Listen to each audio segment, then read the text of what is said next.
This is the Scorecard, where you score the latest sports news and in-depth views. I'm Anton Roxas. On the Scorecard tonight,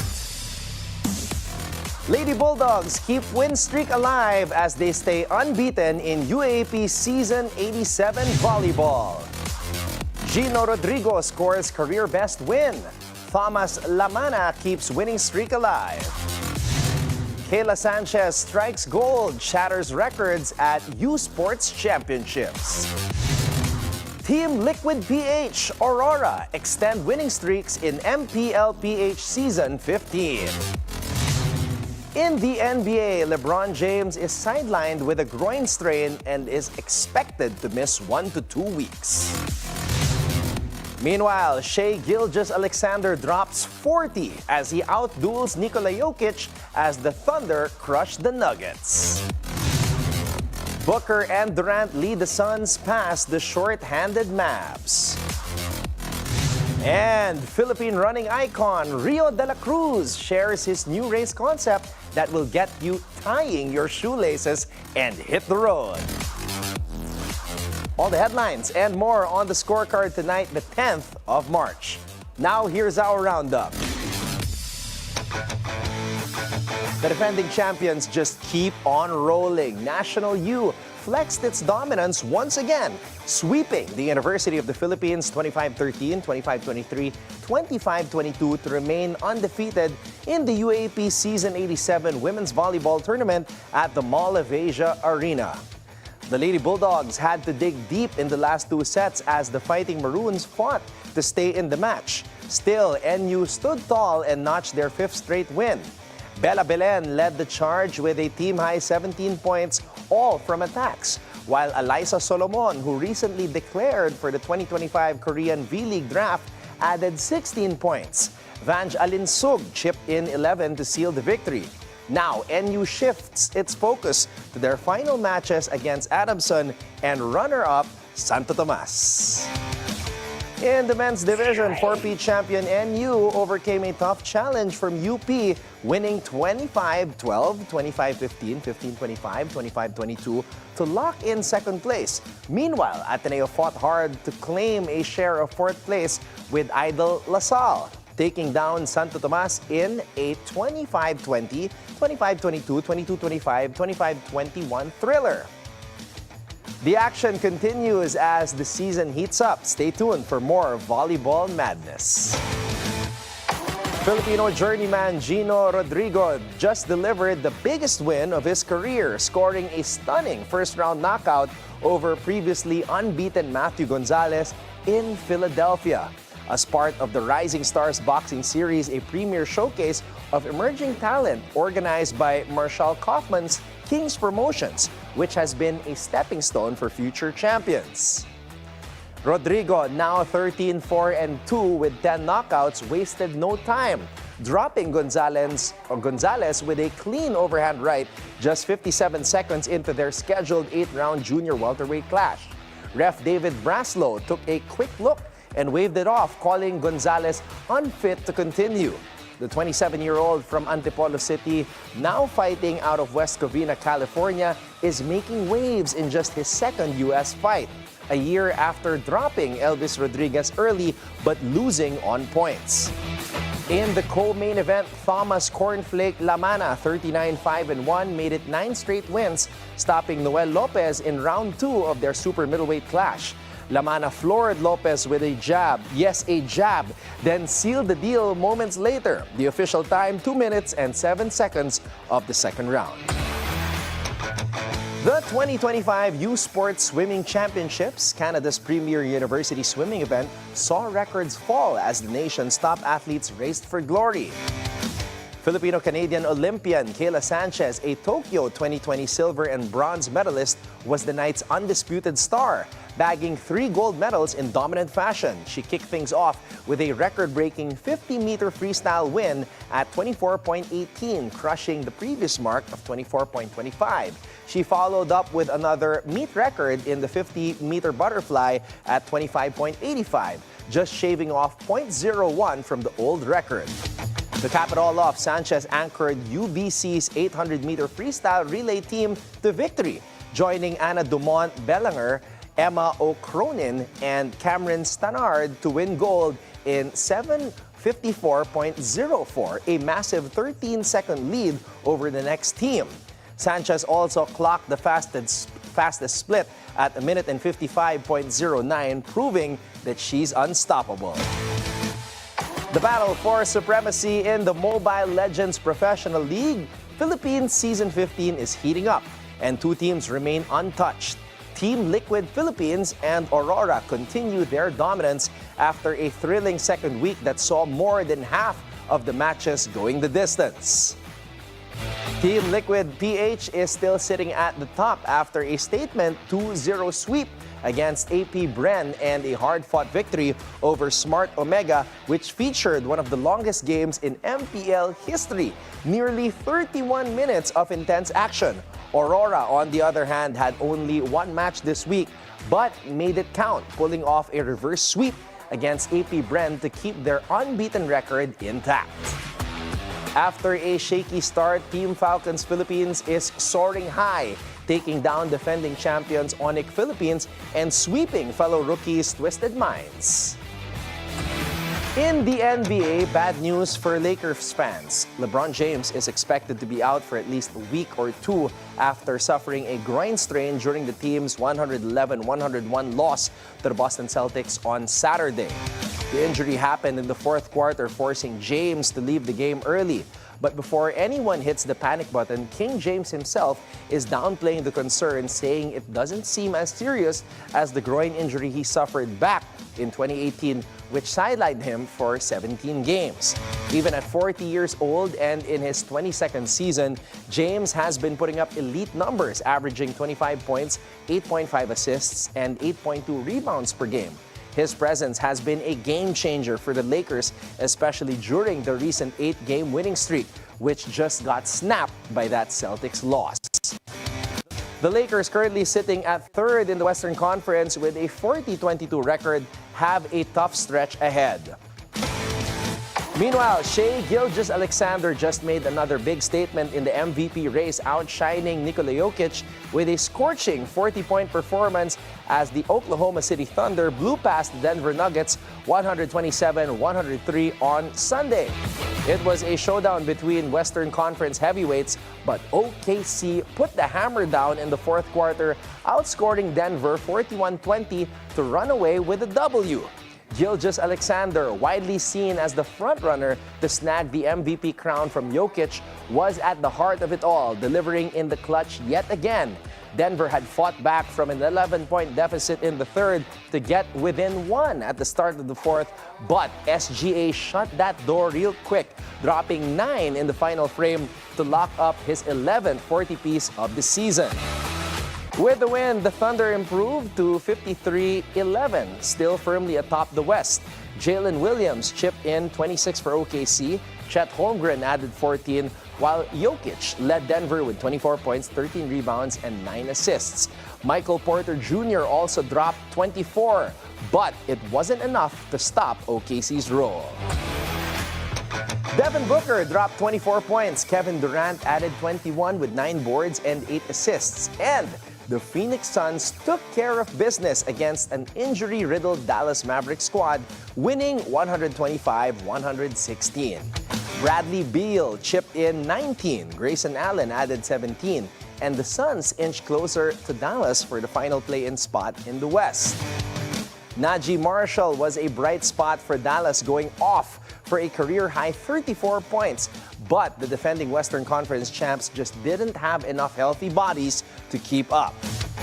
The Mavs' injury woes got even worse when big men Kessler Edwards and Dwight Powell collided heads chasing a loose ball late in the third. Both left the game, though Edwards returned with a bandage over his left eye. Powell did not.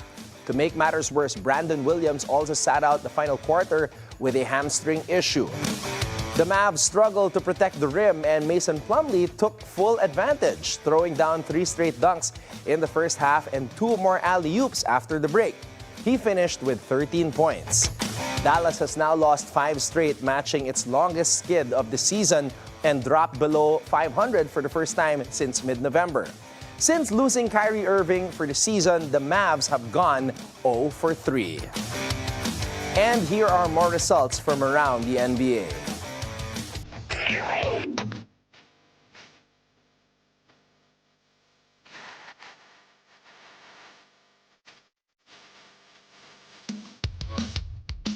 And now we get to your daily dose of sports lingo. What is a kitchen in pickleball? In pickleball, the kitchen is the non-volley zone, a 7-foot area on both sides of the net where players cannot hit volleys, striking the ball before it bounces. This rule prevents players from executing smash shots too close to the net, ensuring a more strategic and controlled game. If a player steps into the kitchen while hitting a volley, it results in a fault. However, players can enter this zone to return a ball that has bounced. Positioning around the kitchen is crucial for dominating rallies and setting up winning shots. Mastering kitchen control is key to winning. So stay light on your feet and know when to step in or stay out. It's time for our off-court buzzer. Buffalo Bills star Josh Allen is about to secure the bag. Big time. ESPN reports that the reigning NFL MVP has agreed to a whopping $330 million extension, making him one of the highest paid players in the history of the NFL.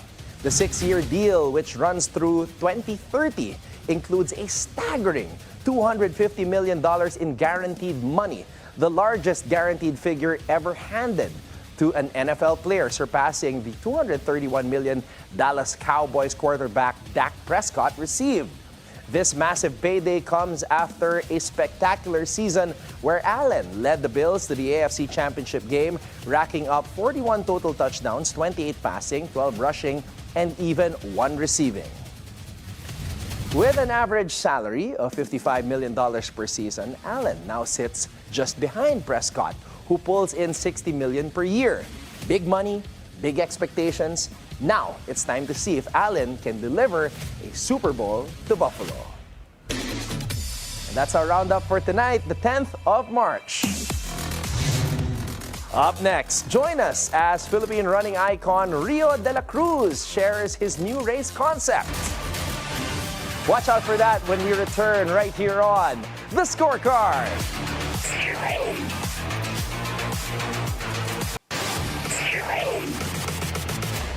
Welcome back to The Scorecard. He is the Philippines' running icon, known for holding exciting races that keep enthusiasts running for more.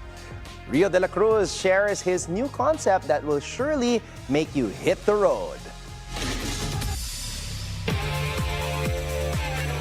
Coach, it's an exciting announcement for everybody today because you partnered up with Rexona for a first-of-its-kind event. This is the Rexona Metro Manila 10-miler series. Tell us about it. Yeah, so this is actually one of our series na basically we want to provide a platform for our runners who can challenge themselves, no?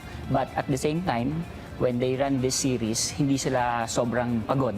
What I mean by that is if they run the leg 1 or the first race, since the maximum category is the 16K, yes, they can actually run again sa next race. So hindi siya parang over fatigue after that one. But the good thing about this is we actually identified some of the locations that are very popular for running in Metro Manila.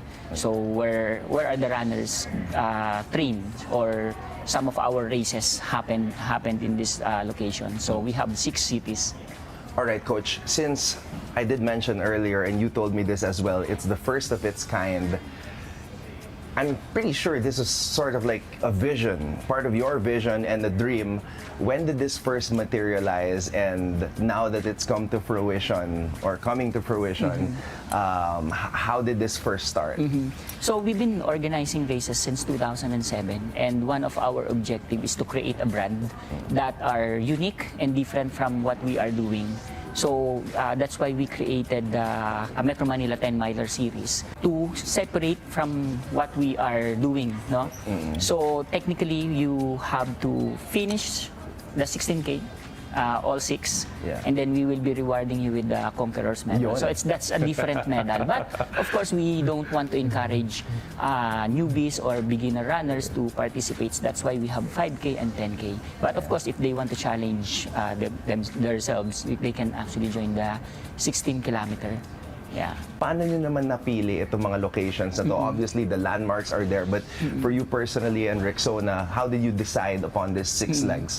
So yung the options that we put in, why we choose these cities is number 1, it should be popular for runners, easy access. Yes. Everyone can go there anytime, and they're using it as part of their venue for preparation, and then venue for other races that we actually organized. And then of course yung mga landmark na sinasabi mo, because we also want to promote yung local tourism. While you are running, you can actually see some of the old buildings there. So what we are trying to do, me as a runner, I've been running other races abroad, and I got this experience, me personally, and I want to share that experience to our runners. Yung commitment and yung achievement when you finish all this series, diba?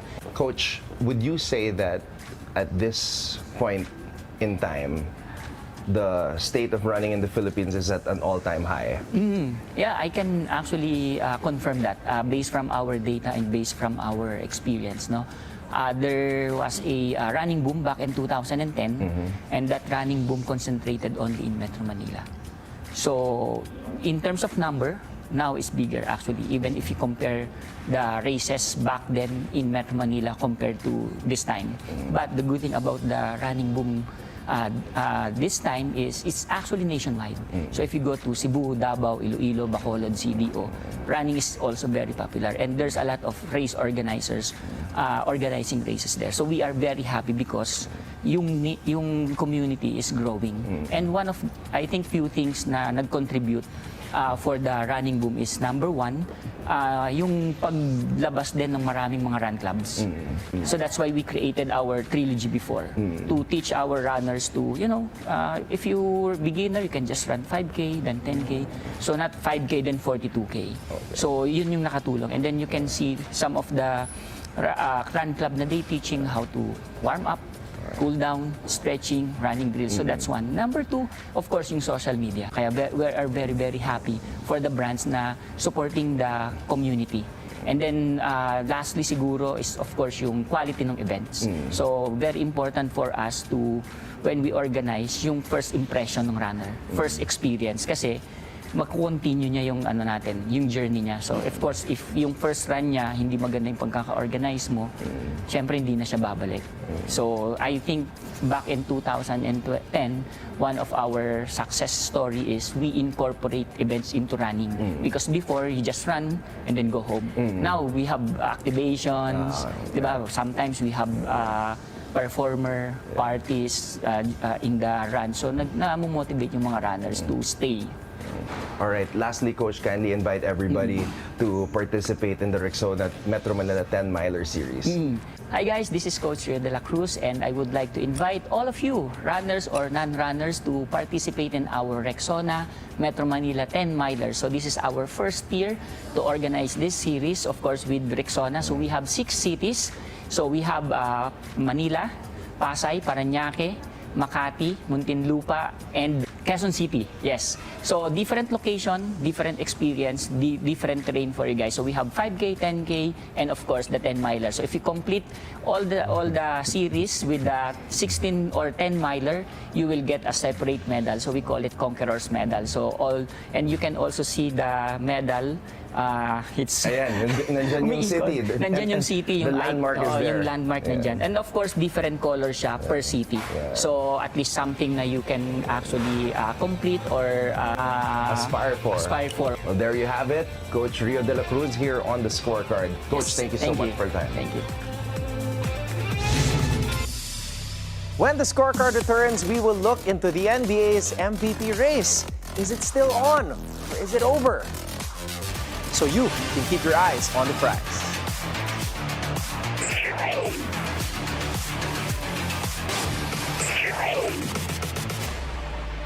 Welcome back to the Scorecard. It's time to keep your eyes on the prize. Here's one for all of the fans of Shai Gilgeous-Alexander because he did something today, and for all the fans of SGA, the MVP race might just be over because Shai just slammed the door shut. There's no more debating it. No more, but what about Jokic arguments? No more, is Giannis making a push? That's nonsense. The MVP conversation has one nail in the coffin, and Shai Gilgeous-Alexander just hammered it in. Sunday night against Denver Nuggets, a team led by a guy who's been hoarding MVPs like they're NFTs, Shai delivered a performance so dominant, so definitive that we might as well start engraving his name on the trophy. 40 points, 8 rebounds, 5 assists, comfortable win. And here's the kicker. He did it against the Nikola Jokic, the Joker. You know, the guy who's got 3 MVPs in the last 4 years, the guy who can drop 30, 15, and 10 in his sleep, the guy everyone still kind of wants to give the habit or the award out to out of habit.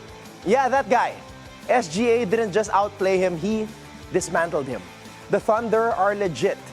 It's one thing to put up big numbers, but it's another thing to do it while leading the best team in the conference. Right now, the Oklahoma City Thunder are 53-11, sitting at the top of the West. They're 12 games ahead of the Nuggets in the standings, and they have the best net rating in the league. And it all revolves around Shai. He's the engine. He's the heartbeat. He's the guy who gets to his spots whenever he wants. The guy who dictates the pace. The guy who, let's be real, plays like he's in the Matrix while everyone else is just lagging behind. This season, he's putting up video game numbers averaging 32.9 points per game, leading the league on 52.5% shooting from the field, 37.2% from the three, and 89.9% from the free throw line, along with 5.1 rebounds, 6.2 assists, and 1.8 steals per game, which is third in the NBA. Now remember last season, when he finished number 2 in MVP voting. Yeah, that was cute. But this year, he is leaving absolutely no doubt. SGA doesn't care about MVPs, and that's why he's winning it. After the game, Shai didn't even sound like a guy who just cemented himself as the league's best player. And I quote, "I love MVPs, I love All-Stars, I love all the accolades that come with it, but none of it matters if you don't win."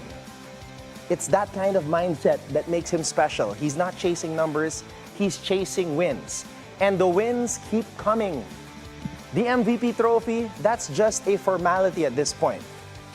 What more is there to say? The best player on one of the best teams in the league is putting up MVP numbers every single night. And he's doing it with a mindset built for winning. Shai Gilgeous-Alexander isn't just leading the race, he is redefining it. So, for SGA fans, you can say the debate is over. The throne is his for the taking. Now, let's keep an eye and stay ahead of the game with the full lineup of NBA matchups tomorrow.